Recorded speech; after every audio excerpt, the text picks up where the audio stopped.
Comme j'interviens la première fois depuis la fin de la crise post-électorale, je vais demander la permission au président Gbagbo, grand frère. Laisse-moi parler un peu aujourd'hui.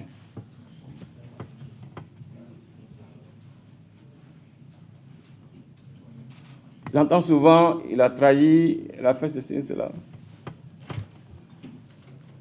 La position que j'avais en 2011 est la même. Et tu le sais, grand frère. Puisque tu avais la même position. Souviens-toi, au palais, au plateau, on était deux, tu m'as envoyé, tu as dit, va chez Mangou, je vais retourner à Mamba. Aller avec les autres pour former un gouvernement d'union. 2011. Je retourne à Mamba. J'ai été voir Mangou. Il était un peu surpris.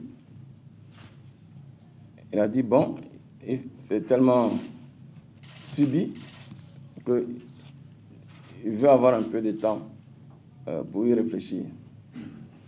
Il n'a jamais eu le temps, puisque ceux qui ne voulaient pas que tu retournes à Mamba ont pris le dessus.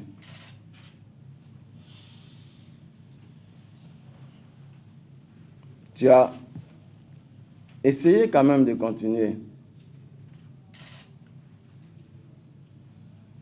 à aller directement à la réconciliation dès 2011. Un discours a été préparé pour accepter l'accord que proposait l'Union africaine, le gouvernement d'union.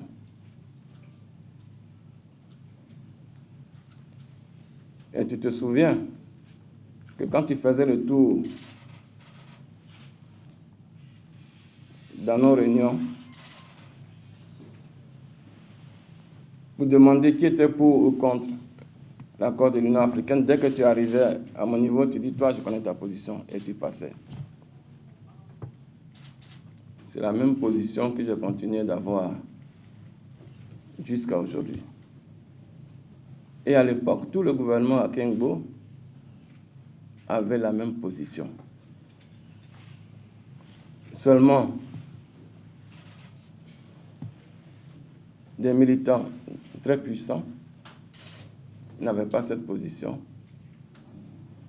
et ont imposé, je dirais, ont imposé la position que tu as adoptée finalement contre tout le gouvernement et nous autres. Au départ, et je pense jusqu'à aujourd'hui, tu avais cette position, tu as cette position, mais puisque tu n'as pas pu la mettre en pratique, puisque tu n'as pas pu signer l'accord de l'Union africaine, est-ce pour cela que je vais dire que tu as trahi? Tu n'as rien trahi. Tu es un homme d'État et certainement l'environnement a fait que tu ne pouvais pas mettre en pratique la position que toi tu avais. Et aujourd'hui, tu portes le chapeau pour ceux d'entre nous qui avaient cette position de raideur et qui ne voulaient pas aller à la réconciliation et qui ne voulaient pas signer l'accord de l'Union africaine. Tu portes le chapeau pour eux. Et pour cela, je te rends hommage.